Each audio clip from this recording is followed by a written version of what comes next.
नमस्कार, मैं हूं आपके साथ कांची बंसल। आप देख रहे हैं जनहित टाइम्स। यूं तो भारत में दंगे पहले भी कई बार हो चुके हैं, लेकिन गुजरात के दंगों ने मानव इतिहास के पन्नों में अपना नाम दर्ज कर दिया। दंगे हुए तो हिंदू मुस्लिम के नाम पर थे, लेकिन इस बीच उसकी शिकार बनी एक मुस्लिम महिला। उस मुस्लिम महिला का नाम था बिल्किस बानो। साल 2002 गुजरात दंगों के दौरान दाहोद जिले के लिमखेड़ा तालुका के रंधिकपुर गांव में एक भीड़ बिल्किस बानो के घर में घुस गई। बिल्किस बानो गर्भवती थी। बानो का उसी दौरान गैंग रेप किया गया। उनके सामने उनके परिवार के 7 लोगों को जान से मार दिया गया, जिसमें उनकी 3 साल की बेटी भी शामिल थी। कहते हैं भीड़ की कोई शक्ल नहीं होती। अब जब शक्ल ही नहीं होती तो सजा किसको दी जाए।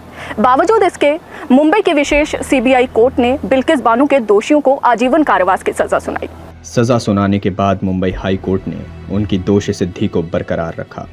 जेल में 15 साल से अधिक होने के बाद इन दोषियों में से एक राधे श्याम ने सजा माफी के लिए सुप्रीम कोर्ट से गुहार लगाई और कोर्ट ने गुजरात सरकार को इस मामले में निर्णय लेने के निर्देश दिए।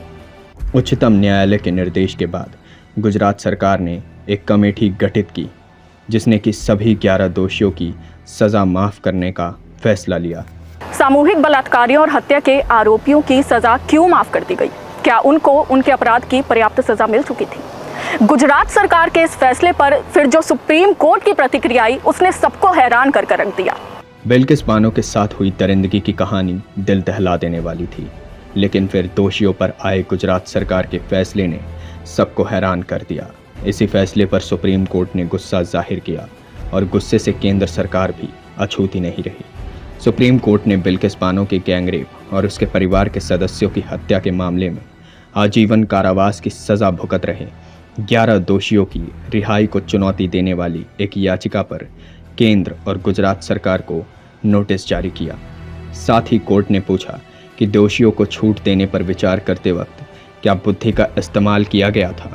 प्रधान न्यायाधीश NV रमन की अगुवाई वाली पीठ ने याचिकाकर्ताओं को सजा में छूट पाने वाले सभी 11 लोगों को मामले में पक्षकार बनाने को कहा। इस पीठ में न्यायमूर्ति अजय रस्तोगी और न्यायमूर्ति विक्रमनाथ भी शामिल थे। न्यायालय ने मामले को 2 हफ्ते बाद सुनवाई के लिए सूचीबद्ध किया।